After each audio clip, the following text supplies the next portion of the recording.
부모님들이 가장 고민하고 있는 문제잖아요. 내적 동기 바로 마음먹기죠. 마음먹기. 마음먹기가 왜 이렇게 어렵지? 마음먹게 하는 것이 왜 이렇게 어렵지?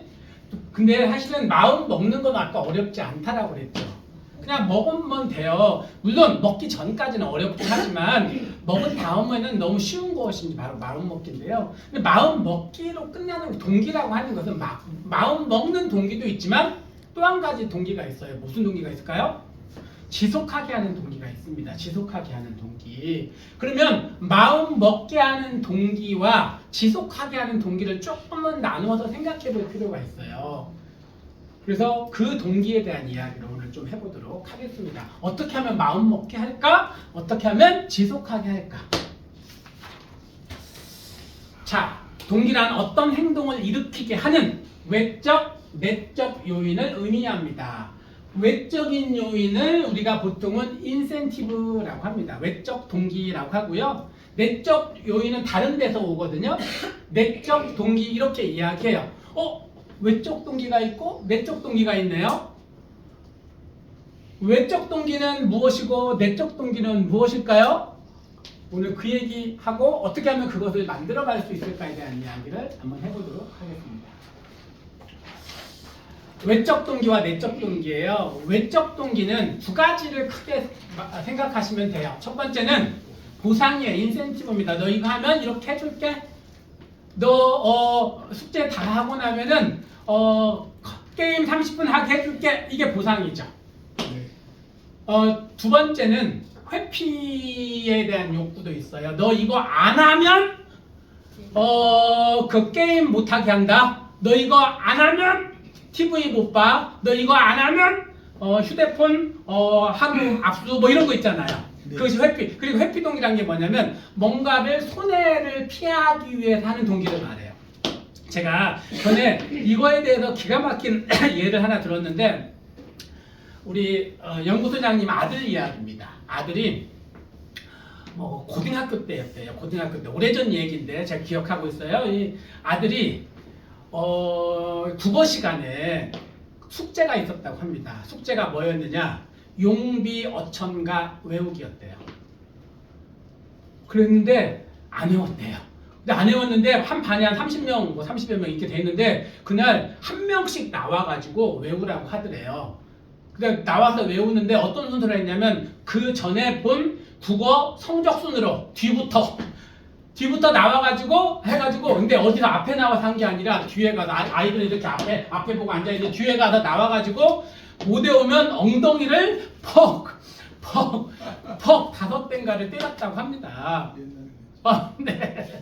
때렸는데 근데 이제 이게 두려움이 보면은 좀 두려움이 덜한데 소리만 들리면 그 두려움이 엄청 크다는 거 아세요? 퍽 하면은 이게 그러니까 자기는 근데 국어 성적을 잘 받아서 2등인가를 했대요. 그러니까 앞에 해야 되는 사람들이 한 뭐 20-30명 있는 거예요. 그러니까 시간차가 있는 거예요. 시간차가. 근데 그것이 너무 맡기가 싫더래요. 두렵고. 그래서 그 짧은 시간에 초인적인 힘을 발휘했대요. 그래서 그 사이에 외워버렸대요. 그래서 자기는 안 맞았대요. 이 이야기를 제가 들은 적이 있거든요. 이게 뭐냐면 정확하나요? 네, 이걸 뭐라고 해요? 회피동기라고 한다고요. 회피동기. 이걸 외적 동기라고 합니다. 그런데 사실 보상에 대한 욕구와 이 회피에 대한 욕구에 대한 많은 심리학적 연구가 있는데 이것이 효과가 있어요. 근데 보상에 대한 효과는 장기적인 관점으로 봤을 때 효과가 있습니다. 그런데 회피에 대한 욕구는 단기적인로 효과가 있어요. 이거 잘 기억해야 돼요. 써먹을 때. 예를 들어서 너 지금 숙제 안 하면 너 못하게 한다. 이게 회피 동기죠. 그게 더 효과가 있을까요? 너 지금 숙제 안 하면 나중에 훌륭한 사람 못 돼. 나중에 좋은 직업 못 가져. 좋은 대학 못 가. 이게 효과가 좋을까요? 첫 번째가 효과가 훨씬 좋습니다. 회피 동기가요 훨씬 좋아요. 가까운 미래에 대해서는 회피 동기가 훨씬 더 효과가 좋습니다. 그러니까 너 지금 공부 안 하면은 지금 숙제 지금 안 하면은 나중에 좋은 대학 못 가. 이런 건 효과가 없어요. 너 이거 안 하면 당장 너 나머지 공부 1시간 더 하고 가야 돼. 이렇게 효과가 좋다니까요. 그러면 나머지 나 나머지 공부하기 싫어 해야지 이게 더 효과가 좋다고요. 그런데 장기적인 관점, 그러니까 이걸 하면은 멀리 바라봤을 때, 그래서 보험회사에서 보험이 크게 두 가지 종류가 있거든요. 멀리 바라보고 돈을 넣는 종신보험, 당장 필요한 실손보험. 그러면 광고 모델이 달라져야 돼요. 심리학적 이론에 따르면. 그래서 그 종신보험에 나오는 광고 모델은 다 누굴까요? 나이 지긋하게 들어서 흰머리하고 해외여행 가는 모습이 나옵니다. 먼 미래를 바라보는 거니까. 그런데 실손보험의 광고 모델은 누가 나올까요? 초등학교 3, 4학년 아이가 자전거 타다가 무릎 깨지는 게 나오는 겁니다. 당장 필요한 거야 이렇게. 그래서 광고가 그렇게 나오는 겁니다. 이게 외적 동기라고 하는 겁니다. 근데 내적 동 우리가 오늘, 그러니까 외적인 동기는 어떤 데 도움을 주냐? 시작하게 하는 데 도움을 줍니다. 시작하는데. 네. 그러니까 도움이 돼요. 그런데 지속하게 하는 힘, 안에서 나와서 내가 어려움을 이겨내는 힘, 이건 어디서 나와요? 내적 동기에서 나오는 거예요. 그럼 내적 동기가 뭐냐? 내적 동기는 세 가지를 내적 동기라고 합니다. 첫 번째, 재미. 두 번째, 의미. 세 번째, 성장. 이 세 가지를 내적 동기라고 하는 겁니다. 그러니까 스스로 재미를 느껴야 지속하게 하는 힘이 나오고 어려움을 이기는 힘이 생깁니다.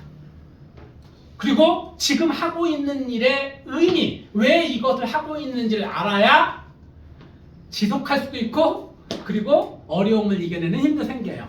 그리고 그 과정 가운데서 반드시 뭘 경험해야 돼요? 좋아지는 경험, 성장의 경험, 내가 이만큼 성장했다, 이런 것들이 생겨야만 지속하게 하는 힘이 생긴다는 겁니다. 그래서 같이 한번 읽어볼까요? 시작! 외적 동기는 시작하게 하지만 내적 동기가 있어야 지속할 수 있습니다. 이게 동기의 매우 중요한 요소입니다. 오늘은 외적 동기가 아니라, 근데 이제 외적 동기도 잘 사용해야 돼요. 인센티브는 효과가 있어요. 인센티브가. 그런데 여러 심리학 연구를 보면 외적 동기, 그러니까 인센티브는 언제 효과가 있느냐? 단순 반복하는 일에 효과가 있습니다. 예를 들어서 식당에서 일하는 사람이 있어요. 설거지하는 사람이 있어요. 늘 같은 일 반복하죠. 근데 그러는 사람에게 일주일 동안 매일 나와서 일주일 동안 매일 나와서 이 일을 아르바이트 해주시면 보너스를 3만 원, 5만 원을 더 드리겠습니다. 이게 효과가 있다고요. 그런데 창조적인 일을 하는 사람들 있죠. 창조적인 일을 하는 사람들, 머리 써야 되는 일들 거의 없답니다. 효과가, 인센티브는. 그러니까 그 일을 하는데 성과가 이걸 하면은 이런데 좋은 이만큼 인센티브 더 줄게. 그냥 나중에 보면은 인센티브 받은 것이 당연하게 여긴데 그렇게 효과도 없습니다. 여러 연구들이 다 똑같아요. 그래서 인센티브를 잘 써야 됩니다. 단순 반복하는 일들이 있잖아요. 그런 것들은 좀 써도 되지만 창조적인 일을 하는 일에는 가능하면 별로 도움이 안 된다. 다른 것들을 좀 해라. 이렇게 가는 게 좋습니다. 자, 세 가지가 있다고 했죠? 재미, 의미, 성장. 첫 번째는 재미입니다. 공부의 재미는 뭘까요? 공부의 재미가 뭐예요? 성적이 오른 건 성과죠. 성과에 대한 거죠. 그 자체의 즐거움을 말하는데 알아가는 즐거움이에요. 알아가는 즐거움. 그러니까 인간이 그런 즐거움이 있는데 그 즐거움을 느낄 수 있느냐 없느냐. 그냥 아는 것 자체의 즐거움. 제가 오늘 마라톤의 예를 좀 들려고 해요. 전 마라톤을 해봤잖아요. 근데 마라톤에 붙어있는 수식어가 있습니다. 인간 한계에 도전하는 스포츠라는 말이 붙어있어요. 저는 그 말을 들으면서 믿었어요. 근데 제가 마라톤을 하고 나서 그것이 완전 거짓말이라는 걸 알게 되었어요. 인간 한계에 도전하는 스포츠는 라는 말은 어떤 기자가 막 힘들어 뛰는 모습을 보고 그렇게 그냥 쓴 거예요. 자기는 모르는데 그렇구나, 인간 한계에 도전하는 스포츠구나. 실제로 뛰어보니까 즐거움의 스포츠입니다. 정말이에요. 그래서 제가 2년 동안 10,000km를 뛰었거든요. 1년 동안 5,000km를 뛰었고 한 달에 평균 400km를 뛰었어요. 그러면 하루에 평균 15km를 뛰었습니다. 매일 그것도. 그래서 많은 사람이 물어봐요. 도대체 왜 뛰어? 저의 대답. 재밌어요. 이해가 안 되죠? 뛰어보세요. 재밌습니다. 물론 지금은 수영을 하니까 또 수영의 즐거움에 또 다시 빠져서 마라톤은 지금 안 하고 있긴 하지만 매일 뛰었어요. 근데 사실은 이제 중간에 부상을 당해서 멈추긴 했지만 하루도 안 빠지고 비 오는 날, 눈 오는 날까지 다 빼서 매일 뛰었는데 하루에 15km 이상을 뛰었는데 며칠을 성공했냐면 153일을 성공했습니다. 100일을 성공하고 100일 더 하다가 부상당해가지고 햄스트링이 끊어졌어요. 그래서 멈췄는데 어쨌든 그럼 왜 뛰어요? 즐거우니까. 근데 그거에 대해서 연구한 학자가 있어요. 그게 러너스 하이라고 하는 호르몬이 분비가, 그러니까 호르몬이 분비가 되는데 그 이름을 붙인 겁니다. 뛸 때 나오는 호르몬이라고 해서 러너스 하이라고 이름을 붙였는데 그 심리학자, 그것을 발견한 심리학자 이름이 A.J. 맨델이라는 사람이에요. A.J. 맨델이 뛸 때 즐거움의 호르몬이 나온다는 거예요. 그래서 즐거워진다는 거예요. 그래서 그것 때문에 약간 달리는 그 중독 이런 게 생기는 겁니다. 즐겁다니까 정말로. 물론 훈련이 되지 않았을 때 막 고통이 있죠. 다리 아프고 이런 것을 넘어서 그 다음 넘어서서 하는 걸 말하는 겁니다. 그런 것이 없이 어떻게 막 그렇게 뛰어다니네요. 매일. 어떤 날은 제가 막 그 마라톤은 42.195인데 혼자 뼈약볕에 35km를 뛴 적이 있거든요. 그러니까 한여름에 35km를 혼자 갔다가 저 우리 도시에, 내가 사는 도시에 저쪽 끝에서 이쪽 끝까지 왔다 갔다 했다고요. 그때 35km를 뛴 거예요. 그것도 한여름에 땀을 뻘뻘 흘리면서 4kg가 빠졌더라고요. 뛰기 전과 뛴 후에. 근데 왜 뛰어요 그렇게? 즐거움이 있다. 그러니까 뭐냐면 저는 공부도 그럴 수 있다라고 저는 생각해요. 그 자체의 즐거움을 느낄 수 있다. 그러니까 의식적으로 내가 선택하는 즐거움, 이거 재밌다, 난 좋아할 거야 이런 거 말고 그 자체의 즐거움, 알아가는 즐거움. 네. 다이돌핀 이거는 이제 뭐 학술적으로 정리가 이렇게 된 건 아니에요. 근데 그렇게 주장하는 사람의 이야기를 좀 갖고 왔어요.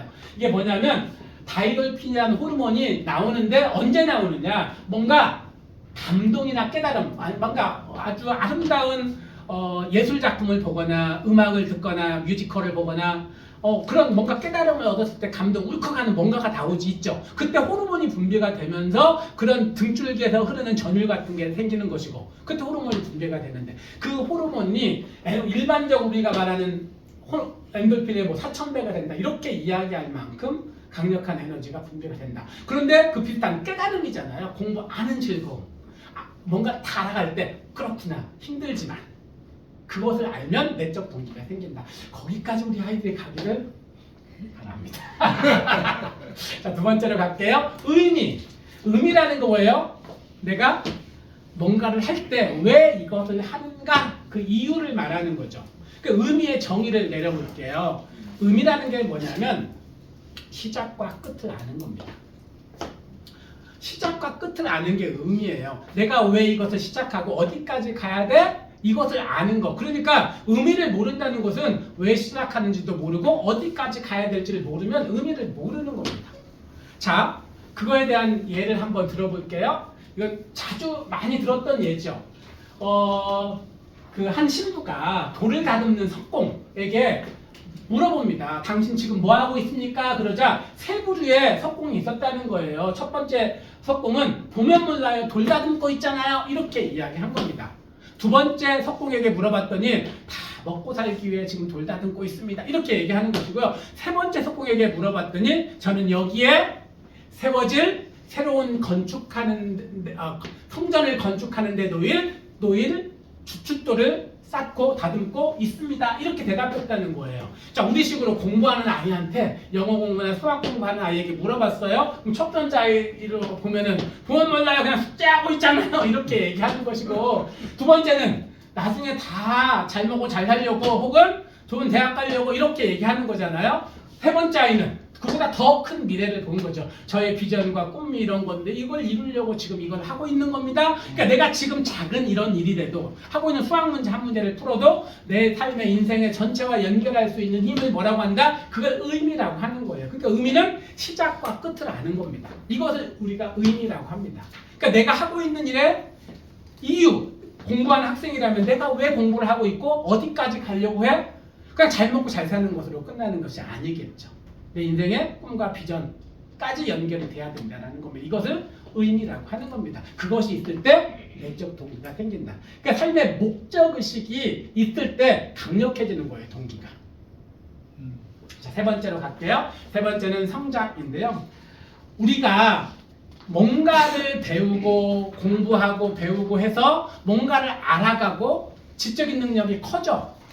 이것이 어떤 의미가 있냐라는 거예요. 내가 성장해서 어떤 의미가 있냐. 그 의미 가운데 혹시 이런 얘기 들어봤나요? 우리 아이들 이런 얘기, 왜 공부하는지 모르겠어요. 왜 자꾸 이거 하고 수학 문제 이거 푸는 것이 내 삶에 무슨 영향이 있어? 이런 얘기를 하는 아이들이 많습니다. 근데 그것에 대해서 의미를 부여해줘요. 네가 이렇게 해서 이것이 성장을 경험하는 것이 나중에 이렇게 연결돼야 돼요. 혹시 이런 얘기 들어봤나요? 네가 그런 것도 알아. 근데 여기는 두 가지 의미가 있어요. 남들 다 아는데 너는 모를 줄 알았어. 이렇게 너도 알아. 이게 아니고 남들 다 모르는데 네가 이런 것도 알아. 너 대단하다. 그때 응원해주고 아니면 그때 칭찬해주는 그 칭찬은 뭐예요? 감탄의 말이죠. 감탄. 그렇죠. 네가 그런 것도 알았어. 이렇게. 그때 생기는 그 감정이 있겠죠. 그런데 내가 그 알고 있는 그것이 누군가에게, 다른 누군가에게 전달되어서 도움이 된다면, 예를 들어 지식을 전달해서 또는 삶의 지혜로, 때로는 사람을 살리거나 세상에 희망을 주는 용도로 쓰여졌을 때 나에게 돌아오는 거. 그게 뭐예요? 나에게 돌아온 특별한 선물, 존경의 마음이죠. 최소한 그 도움을 받았던 사람들은 나에게 뭔가 감사의 마음이 있겠죠. 그러니까 내가 하고 있는 것이 반드시 뭐와 연결돼야 돼요? 성장해서 누군가와 이게 쓰이는 그런 것들이 연결이 돼야 된다라고 볼 수가 있습니다. 그래서 내적 동기는 이 세 가지가 있어야 돼요. 재미와 의미와 성장. 내적 동기 중요성에 대해서 연구 자료 하나만 소개를 할게요. 캐나다 웨스턴 온타리오 대학교의 제리드 세이지 교수팀에서 토론토 지역에 있는 대학생 170명을 대상으로 비즈니스 게임을 진행을 합니다. 근데 세 그룹으로 나누어서 미션을 주는데 A, B, C, A 그룹에게는 이렇게 이야기합니다. 최선을 다해야 돼.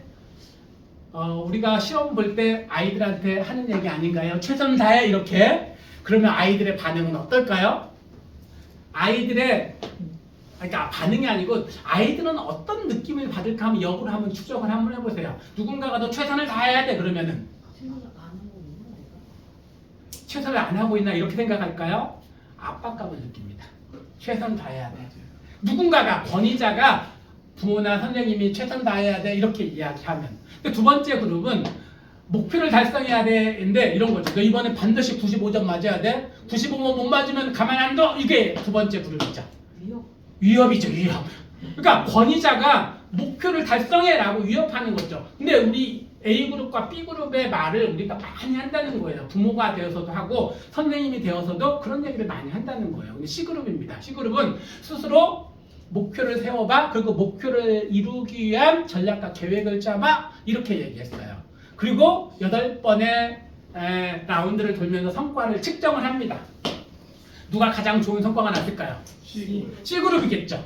가장 안 좋은 그룹은 A일까요? B일까요? B입니다. 어떻게 이렇게 잘 알아요? 맞아요. B입니다. 결과 한번 볼게요. 가장 안 좋았던 그룹은 B고요. 그 다음에 가장 좋았던 그룹은 C그룹이었다는 거예요. 왜 그러냐? 그 이유를 한 번만 볼게요. A그룹은 최선을 다하라 이렇게 했더니요. 그 사람에게 노력하는 모습만 볼게요. 예를 들어서 그냥 그 사람이 보고 있으면 하는 척 한다라는 거예요. 두 번째는 목표를 달성해야 돼 이렇게 이야기했더니 자신이 유능한 사람이야. 나는 그걸 이룰 수 있는 사람이야. 이것을 증명하려고 하는데 초점을 맞추더라는 거예요. 그리고 세 번째는 스스로 목표를 세웠기 때문에 이 노력도 하고 실제로 유능함도 갖추고 좋은 결과도 얻게 되더라. 그래서 동기가 내적으로 나오는 동기가 있을 때 좋은 성과와 결과가 나온다라는 레슨을 얻을 수가 있겠죠. 자, 같이 읽어보죠. 시작. 외적 동기는 시작하는 데 도움을 주지만 내적 동기가 있어야 지속할 수 있습니다. 하는 일에 재미를 경험하고 의미를 깨닫고 성장의 경험을 쌓아가세요. 여러분이 원하는 목표를 이룰 수 있습니다. 자, 자, 소감을 한번 써보도록 하겠습니다.